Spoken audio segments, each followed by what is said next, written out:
You ask Tiger to calculate. This deals with finding the midpoint between 2 points.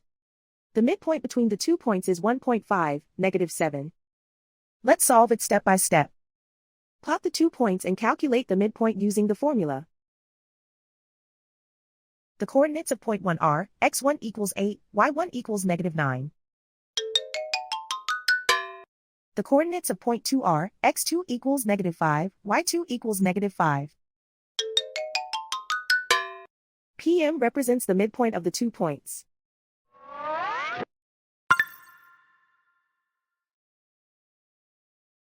Use the x values in the midpoint formula to find the midpoints x.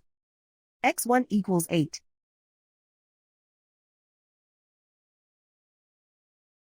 x2 equals -5.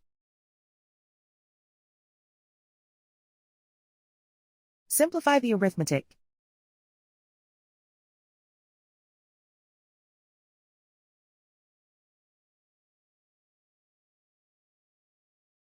Use the y values in the midpoint formula to find the midpoints y.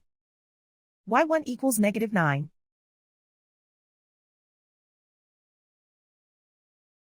y2 equals -5.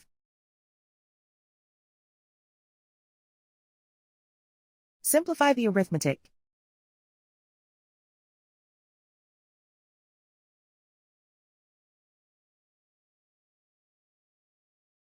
And so, the midpoint is 1.5, -7.